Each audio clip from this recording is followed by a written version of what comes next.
தமிழ் சினிமாவில் இப்படி ஒரு தீபாவளியை தமிழ் சினிமா ரசிகர்கள் பார்த்தே இருக்க மாட்டாங்க வந்து. இது ஏறக்குறைய அவங்கள பொறுத்த வரைக்கும் ஒரு கருப்பு தீபாவளின்னு கூட சொல்லலாம் வந்து. என்னங்க எப்படிலாம் சொல்கிறீங்கன்னு முக்கியமாக தேட்டருக்காரங்க, நான் ஒரு 4-5 தேட்டருக்காரங்கிட்ட பேசணும், வெறுப்போட உச்சத்தில் இருந்தாங்க. என்ன காரணம்னா, வாரத்துக்கு பண்ணி 10 குட்டி போடுற மாதிரி படங்கள் வருது, எத்தனை படம் ஓடுதுன்றீங்க நீங்கள்? எந்த நோக்கத்தில் அந்த படத்தை எடுக்கிறாங்கன்னு தெரியல வந்து. அதை தாண்டி தேட்டருக்காரர்களும் டிஸ்ட்ரிபியூட்டர்களும் நம்பி இருக்கிறது என்னென்னா, தீபாவளி, பொங்கல், தமிழ் வருட பிறப்பு மாதிரியான இந்த பண்டிகை நாட்களை தான் வந்து. இதில் ஒரு பெரிய ஹீரோ படம் வரும், ஒரு 2 ஹீரோட படம் வரும், அதில் ஒரு பெரிய கல்லா கட்டலாம், பார்க்கறதுக்கு ஆடியன்ஸ் வந்து உற்சாகமாக வருவாங்க, அதில் தேட்டர் மெயின்டைன் பண்ண முடியும், சம்பளம் கொடுக்க முடியும், அப்போ தானே வாழ்வாதாரம் நல்லா இருக்கும் வந்து. பாருங்கள், இந்த தீபாவளிக்கு 3 படம், என்ன அந்த படங்கள் என்ன கணத்தில் கல் போட்ட மாதிரி கிடக்குது, வேறு வழியும் கிடையாது.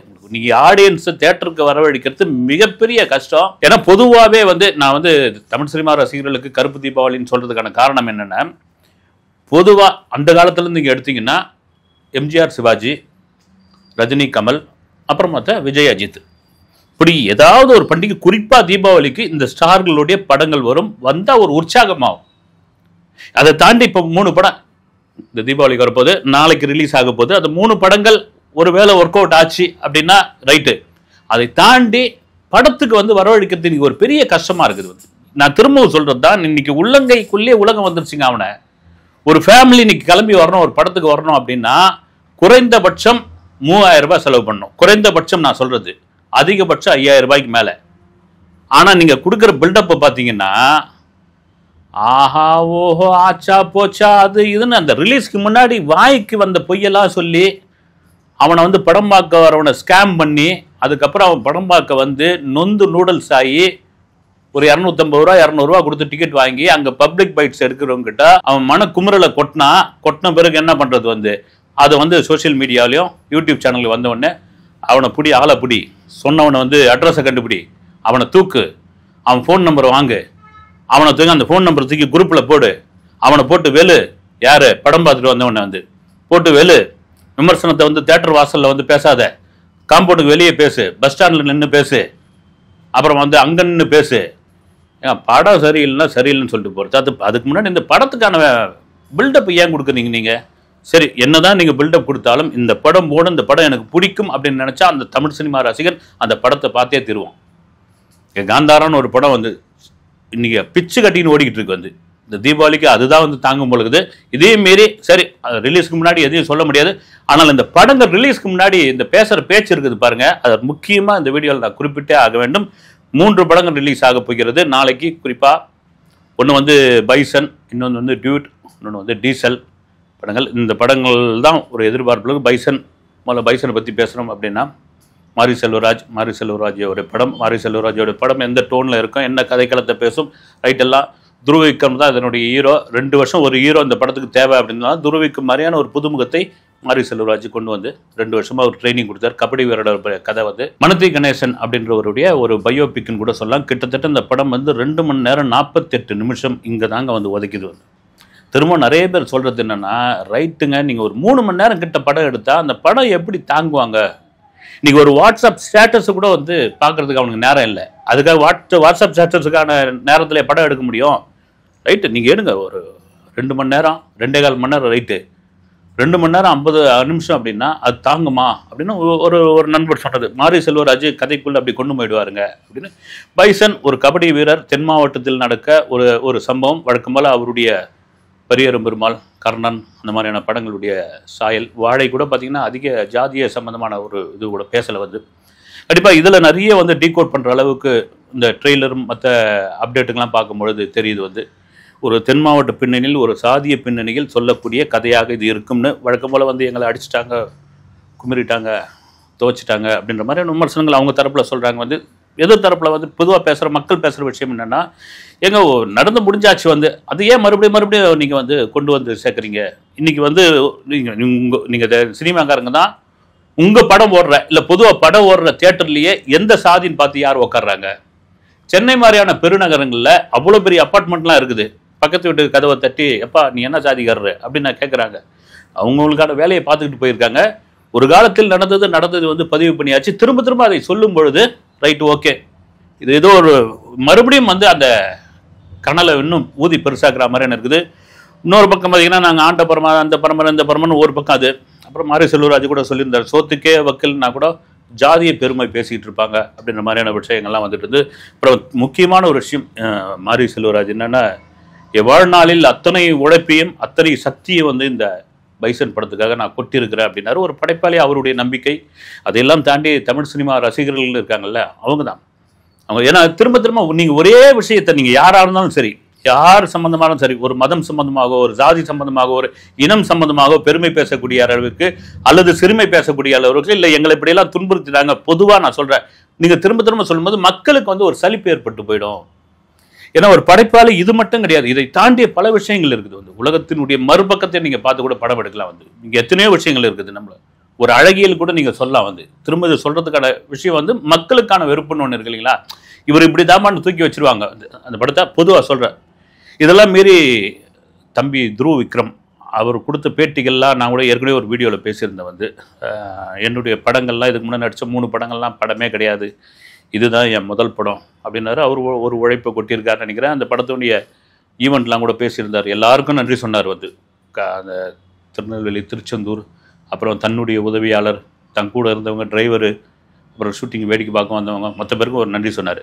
ஆனால் அதுக்கு முன்னாடி பேசின பேச்சு என்னென்னா, இது என் படம், இதான் என் முதல் படம், இதுக்கு முன்னே நடித்த படம்லாம் படமே கிடையாதுன்னாரு. ஏறக்குறைய அந்த இயக்குநர்களே அவமானப்படுத்துகிற மாதிரியான ஒரு விஷயமா இது இருந்தது.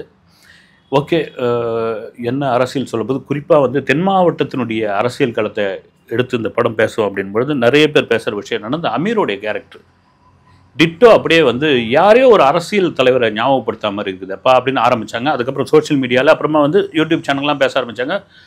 பசுபதி பாண்டியன் அவருடைய கேரக்டர் தான் அது, அந்த சாயல் தான் இருக்குது அப்படின்னு. நிச்சயமாக இது ஒரு மிகப்பெரிய அரசியல் பேசக்கூடிய படமாக இருக்கும். அது எப்படி சொல்லியிருக்காரு, எப்படி கையாண்டு இருக்கிறாரு, அதுக்குள்ளே துருவ விக்ரம் எந்த மாதிரியான ஒரு விஷயத்துக்குள்ளே வந்திருக்காரு அப்படின்றது ரொம்ப முக்கியமான ஒரு விஷயம். ஏன்னா விக்ரமே அவர் அந்த வர்மா, பாலாவை நம்பி வருமான ஒரு படத்தில் தன் மகன் நடித்த படம், முதல் படம். அது கூட சொன்னார், என்னை சேதுவில் வந்து ஒரு பெரிய வாழ்க்கை கொடுத்த பாலா என் மகனை வைத்து முதல் படம் இயக்க வேண்டும் அப்படின்றதுக்காக தான் நான் அந்த படத்தில் அவரை பாலாவுக்கு இயக்க சொல்லி வாய்ப்பு கொடுத்தேன். இயக்கினார். அப்புறம் அதுக்கப்புறம் வந்து படம் பார்த்தாங்கன்னு எனக்கு நான் கேள்விப்பட்டது என்னன்னா, ஒரு மிக மோசமான XXX படம் மாதிரி எடுத்திருக்காரு பாலா அப்படின்னு மாதிரி விமர்சனம் வந்து. அதுலேருந்து வெளியெல்லாம் வந்துட்டாங்க. இந்த தம்பிலாம் கூட பேட்டி கொடுத்துருந்தார், துருவிக்கெல்லாம் கூட பாலாமாமான்னு நான் ஒரு பின்னாடியே சுற்றிட்டு இருப்பேன் அப்படின்ட்டு பேசிகிட்டு இருந்தார். இப்போது துருவ விக்ரம் ஒரு கபடி வீரராக நடிச்சிருந்தாலும் ஒரு வளர்ந்து வரக்கூடிய ஒரு நடிகர், இது மாதிரியான ஒரு சாதிய பின்னணியில் உள்ள படத்தில் நடிக்கிறது சரியா, அவருடைய எதிர்காலம் எப்படி மாறும் அப்படின்ற ஒரு விஷயமும் இங்கே பேசி தான் ஆகணும். அது உனக்கு என்ன கவலை, விக்ரம் இல்லாத கவலை, உனக்கு என்ன கவலை அப்படின்ட்டு நீங்கள் என்ன கேட்கலாம். வந்து ரைட், ஓகே, ஒரு விமர்சகராக அதை சொல்கிற ஒரு விஷயம். இதெல்லாம் மாரி ஒட்டுமொத்தமாக ரசிகர் கையில் இருக்குது. அந்த படமும் ஒரு பெரிய எதிர்பார்ப்பில் இருக்குது. வந்து அதுக்கப்புறம் வந்து டிராகன் படத்தினுடைய தாறுமாறான வெற்றி அப்படி தான் சொல்லலாம்.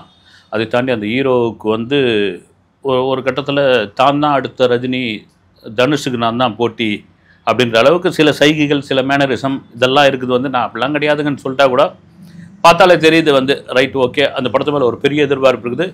மைத்ரி மூவிஸ் தான் அந்த படத்தை தயாரிச்சிருக்காங்க. அவங்களே கூட இடையில சொல்லியிருந்தாங்கன்னு நினைக்கிறேன். வந்து எங்களுக்கு வந்து குட் பேட் அக்லி ஒரு நல்ல விமர்சன ரீதியாக ஒரு நல்ல படமாக இருந்தாலும் வசூல் ரீதியாக எங்களுக்கு அப்படி ஒன்றும் திருப்தியான படம் இல்லைன்னு உண்மை தான் அது. வந்து ஏன்னா அந்த படம் வந்து நல்லா ஓடிச்சு, பெரிய எதிர்பார்ப்பு இந்த குட் பேட் அக்லிக்கு. இன்னொரு காரணம் என்னன்னா, அது அஜித் ரசிகர்களுக்கான படமாக ஆதிக்கிற வச்சு அதை எடுத்துட்டார். ஃபேமிலி ஆடியன்ஸ் வரவே இல்லை. ரெண்டாவது ஒரு முக்கியமான ஒரு விஷயம்னா, அஜித்துக்கு வந்து கிட்டத்தட்ட 170 கோடி ரூபா சம்பளத்தை முன்கூட்டியே எடுத்துமே கொடுத்துட்டாங்க. நான் கேள்விப்பட்டது. அந்த விடாமுயற்சி நடந்துகிட்டு இருக்கும்போது அந்த படம் ஏதோ சீக்கிரமாக முடிஞ்சுன்னு எடுத்துமே கொடுத்தோன்னே அது வட்டி மேலே குட்டி மேலே குட்டி போட்டவுடனே அவங்களுக்கு வந்து அந்த சம்பளத்தில் தான் ஒரு பெரிய சர்க்கிள் நஷ்டம். உண்மையிலேயே அவங்களுக்கு வந்து அது லாபம் இல்லாத படம் தான். ஆனால் இந்த படத்துக்கு என்ன சொல்லிட்டாங்க, ஒரு சின்ன ஹீரோ நடிச்சிருக்காரு. சின்ன ஹீரோ மீன் இப்போ தான் ஒரு 2-3வது படம் நடிச்சிருக்காரு. இந்த படத்தில் வந்து ஒரு 38 கோடியை நாங்கள் வந்து டேபிள் ப்ராஃபிட்டை பார்த்துட்டோம் அப்படின்ற அளவுக்கு இந்த படத்தை இது பண்ணியிருக்காரு. குறிப்பாக 2K கிட்ஸை மையமாக வச்சு அவங்கள டார்கெட் பண்ணி இந்த படத்தை எடுத்திருக்காங்க. வந்து இந்த படத்தோட கதை என்ன அப்படின்னா, இன்னொருத்தரை சந்தோஷப்படுத்தி அதில் சந்தோஷம் காண்கிற ஒருத்தனுடைய கதை அப்படின்னு ஏற்கனவே கூட நம்ம பேசியிருந்தோம். இதுதான் கதை அப்படின்னு பேசிக்கிறாங்கன்னு. ஹீரோவுக்கு கல்யாணம் ஆகிடுது. அந்த கல்யாணம் ஆன மனைவிக்கு வந்து ஒரு காதல் இருக்குன்னு தெரிஞ்ச பிறகு அந்த காதலங்கிட்ட எடுத்து போய் சேர்க்குறாரு. அவ்வளோ நல்லவனா பண்ணி அப்படின்போது படம் பாருங்கள் தெரியும் அப்படின்னு. அப்புறம் அவர் கூட சொல்லியிருந்தார், இந்த படம் என்னை வந்து அடுத்த கட்டத்துக்கு தாண்டி கொண்டு போகும். அதே சமயத்தில் வந்து இந்த படத்திற்கு பிறகு நான் தொடர்ச்சியாக நடிப்பில் தான் கவனம் செலுத்துவேன் பிரதீப் ரங்கநாதன் அப்படின்னு நான் சொல்லியிருந்தார். அது காரணம் என்னடா, அது ரஜினி கமல் படத்தை இயக்கிறதுக்கு இவருக்கு வாய்ப்பு வந்தது, அவரை வந்து நிராகரிச்சிட்டாருன்ற மாதிரியான தகவல். சரி, ஓகே, அவருக்கான வாய்ப்பு அதை ரைட் பண்ணிட்டு போகிறாரு. இல்லை மமிதா பைஜு அது இது ஏகப்பட்ட ஆர்டிஸ்ட்டுங்க இருக்கிறாங்க வந்து. அதை தாண்டி இந்த படம் கிளிக் ஆகுமா ஆகாதா அப்படின்னா அது மதில் மேல் போன மாதிரி தான் வந்து. இதை சொல்லவே முடியாது வந்து. 2K கிட்ஸ் எதை புரிஞ்சுக்கிறாங்கன்னு, ஏன்னா அவங்கள டார்கெட் பண்ண படம் தான் இது வந்து. எதை புரிஞ்சுக்கிறாங்க, எதை எடுத்துக்கிறாங்க. நீங்கள் இந்த பண்டிகை நாளில் ஃபேமிலி ஆடியன்ஸ்லாம் படத்துக்குள்ளே வர வைக்கிறதுக்கு பெரிய கஷ்டம். அதை பாருங்கள், எல்லா படத்துடைய தலைப்பும் பாருங்கள் ஆங்கிலத்தில் இருக்குது. அதுவும் ஒரு ட்ராபேக் தான் உண்மையாக பார்த்தீங்கன்னா. டீசலு, டியூட்டு, பைசனு அப்படின்னு இதெல்லாம் தலைப்பு கேட்டால் அது நான் இங்கிலீஷ் படமா, டப்பிங் படமா, இல்லை ஹிந்தி படமான்ற ரேஞ்சில் கூட வெளியே, அதாவது வந்து பெருநகரங்களுக்கு வெளியே வந்து இன்னும் மக்கள் அப்படி தான் இருக்காங்க. நீங்கள் 1000 காரணம் சொன்னாலும் வந்து, அதுவும் வந்து ஃபேமிலி ஆடியன்ஸு. அது என்னடா படம், போகலாம் வீட்டில் உட்காந்து டிவி பார்க்கலாம், அது மாதிரி ஆகிப்போச்சு. தீபாவளி ஸ்பெஷல் ஏதாவது நிகழ்ச்சி படங்களை பார்த்துட்டு இருக்கலான்னு. ஓகே, டியூட் எப்படியாப்பட்ட படமாக இருக்குன்னு நாளைக்கு தெரிஞ்சு போயிடும். ஃபஸ்ட் ஷோவில் வந்து ரிசல்ட் தெரிஞ்சு. அந்த படத்துக்கு ஒரு பெரிய ஓப்பனிங் இருக்குது, அதில் மாற்றுக்கிறது கிடையாது. பெரிய ஓப்பனிங் இருக்குது. அவர் என்னென்னா, ரஜினி தனுஷ் மாதிரி ஏன் மேனரிசம் பண்ணுறாரு அப்படின்னு. ஏன்னா அது மாதிரி மேனரிசம் பண்ணி மற்ற ஆர்டிஸ்ட்டை வந்தவங்களாம் ரொம்ப நாள் நிற்கலன்றது ஒரு விஷயமா இருக்குது. இனியாவது பிரதீப் ரங்கநாதன் தன்னுடைய மேனரிசை மாற்றிப்பார்னு நினைக்கிறேன். வேற ஒரு கதையை சூஸ் பண்ணுவார்னு நினைக்கிறேன். ஏற்கனவே இந்த கதையெல்லாம் கூட பார்த்தா அவரோட முந்தைய படங்கள் தான் ஞாபகம் வருது. ஓகே, பார்ப்போம், பார்த்த பிறகு தான் தெரியும். இன்னொரு பக்கம் பார்த்தீங்கன்னா டீசல்னு ஒரு படம், அது ரொம்ப நாளாக கிடப்பில் இருக்குன்னு நினைக்கிறேன். அந்த படத்துக்கு கிட்டத்தட்ட அதுக்கு ஒரு பத்திரிகையாளர் காட்சி ஷோ போடுறது கூட ரொம்ப சிரமப்பட்டு ஷோ போட்டாங்க அப்படின்னு. அந்த படத்து ஹீரோ ஹரிஷ் கல்யாண் வந்து, நான் இதுதான் சொல்கிறேன் வந்து, ஒரு படம் வந்து அந்த படம் பேசணும். அதுக்கு முன்னாடியே பார்த்தீங்கன்னா சிம்பு எனக்கு ஃபோன் பண்ணார், நீ தான் அடுத்த ஆக்ஷன் ஹீரோ தம்பி, நீ கலக்க போகிற, நீ வந்து தயாராரு, இந்த தமிழ் சினிமாவை நீ தான் உருட்ட போகிற அப்படின்ற மாதிரி அவர் ஒரு பக்கம். அப்புறம் பார்த்தீங்கன்னா திடீர்னு ஒருத்தர் ப்ரொடியூசர்கிட்ட போய், சார் தீபாவளிக்கு போட்டிக்கு உங்கள் படம் வரதுக்கு என்ன தகுதி இருக்குது உங்கள் படத்துக்கு அப்படின்னு கேட்டார். ஏங்க இந்த தீபாவளிக்கு என்ன விஜய் படம் வருதா, அஜித் படம் வருதா, ரஜினி படம் வருதா, கமல் படம் வருதா, இல்லை தனுஷ் படம் வருதா, சிம்பு படம் வருதா, என்ன தகுதி இருக்குது உங்களுக்கு அப்படின்னா, வரப்போகிறது வந்து பிரதீப் ரங்கநாதன் படம், அப்புறம் பார்த்தா துருவிக்ரம் படம், இவங்கெல்லாம் நான் உங்களுக்கு போட்டியான ஆளாகுது அப்படின்னு. இது ஒரு பில்டப். இது என்னை பற்றி இப்போ ஏதாவது பேசிக்கிட்டே இருக்கணும் அப்படின்ற ஒரு பில்டப்பு. இன்னொரு முக்கியமான ஒரு விஷயம் வந்து, இந்த படத்துக்கு சம்மந்தம் இருக்கா இல்லையான்னு தெரியல, அவர் ஹரிஷ் கல்யாணுடைய ஒரு பேட்டி தான் வந்து. அதே பார்த்தீங்கன்னா படத்தோடு இணைச்சி பேசிகிட்டு இருக்காங்க வந்து. திடீர்னு வந்து நாங்கள் கடலுக்குள்ளே போனோம், அங்கே ஒரு மீனவரை சந்தித்தோம், அந்த மீனவர் வந்து ஒரு புயலில் மாட்டிக்கிட்டாரு, புயலில் மாட்டிக்கிட்டு அந்த மீனவர் வந்து கடலில் தத்தளித்து ரொம்ப சிரமப்பட்டு 48 நாள் அவருடைய சிறுநீரை குடித்து அவரே வந்து உயிர் வாழ்ந்தார் அப்படின்னு ஒரு ரேண்டமாக ஒரு விஷயத்தை சொல்லிட்டு போக, இதுதான் படத்தில் இருக்குன்ற மாதிரியான பத்திரிகை செய்திகள்லாம் வந்துருக்குது. என்ன கொடுமைங்க இது வந்து. இந்த பத்திரிகையில் இருக்கானதில் இப்படிலாம் ஒரு ப்ரொமோஷன் பண்ண வேண்டிய ஒரு நிலைமைக்கு படம் இருக்கா அப்படின்னு. சரி, டீசல்னு வச்சுருக்காங்களே, தன்னுடைய கதை என்ன அப்படின்னு பார்த்தா, அந்த இயக்குனர் தான் இடையில சொல்லியிருந்தாருன்னு நினைக்கிறேன். நீங்கள் நிறைய பெட்ரோல் பேங்க்கில் இந்த டீசல் டேங்கர் லாரி வரும், அந்த லாரியை நீங்கள் கவனிச்சிருப்பீங்களான்னாரு. கவனிச்சிருக்கிறோன்னோ, ஆனால் நான் கவனிக்கும் போது ஒரு 2-3 பசங்க, சின்ன பசங்க, அந்த டீசல் டேங்கர்லேருந்து பக்கெட்டில் வந்து டீசலை பிடிச்சின்னு ஓடுவாங்க. நான் அவங்கள பின்தொடர்ந்து போனவுடனே அதுக்குள்ளே ஒரு மாஃபியா இருக்குது, அதுக்குள்ளே ஒரு குரூப் இருக்குது, அதுக்குள்ளே ஒரு அரசியல் இருக்குது. அதை நான் வந்து ஃபாலோ பண்ணி மிகப்பெரிய கதை ஒன்று பண்ணியிருக்கேன். அதை ட்ராவல் பண்ணி அதுக்குள்ளே போனீங்கன்னா அப்படியாப்பட்ட ஒரு விஷயம் இருக்குது, அதுக்குள்ளே ஒரு பெரிய அரசியல் இருக்குது. நீங்கள் வெறும் டீசல் டேங்க்லேருந்து பக்கெட்டில் 2 பசங்க டீசலை பிடிச்சி போகிறாங்க அப்படின்றது மட்டும் நீங்கள் அதை வந்து கணக்கிட முடியாது.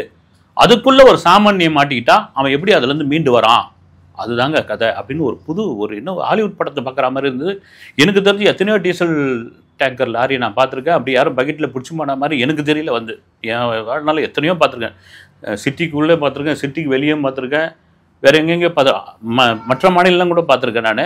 ஓகே, அதுக்குள்ளே என்ன அரசியல் இருக்குது என்னன்னு தெரியல, இது கற்பனை கதையாக நிஜ கதையான்னு தெரியல. ஒரு பக்கம் பயங்கர பில்டப்புலாம் ஓடிக்கிட்டு இருக்குது. அப்புறம் நிறைய பேர் வந்து சோஷியல் மீடியாவில் நீங்கள் ஒன்றா பாருங்கள், டீசல் சைலண்ட்டாக இருக்குல்ல, இந்த டீசல் தாங்க அப்படி வந்து சும்மா பத்தின்னு எரிய போது, இந்த தீபாவளியே கலக்க போகுது அதுதான் அப்படின்ற மாதிரியான பில்டப்புலாம் ஒரு பக்கம் இருக்கட்டும். Right, okay. என்ன சொல்கிறது வந்து, எந்த படமாக இருந்தாலும் சரி, அந்த படத்தினுடைய எஜமான் வந்து ரசிகன் தான். அவன் நினச்சா மட்டும்தான் நீங்கள் என்ன பில்டப் கொடுக்கலாம். கடலில் 48 நாள் இருந்த சிறுநீரை குடித்தேன், அப்புறமா வந்து இந்த படத்துக்காக வந்து ஒரு ஹீரோ வந்து கபடி விளையாடிட்டு மண்ணிலே பறந்து கிடந்தார், அப்புறம் நான் ரஜினி இல்லை, நான் தனுஷ் இல்லை, நான் அதுவானாலும் என்ன வேணாலும் சொல்லலாம். நீங்கள் மக்கள்ன்ற எஜமான் அந்த ஃபஸ்ட் ஷோ அதுதான் தீர்மானிக்கும். இந்த தீபாவளி இந்த 3 படங்கள் தாங்குமா தாங்காதா என்பதை நாளை காலை தெரிய வரும். அடுத்த வீடியோவில் சந்திக்கிறேன். நன்றி.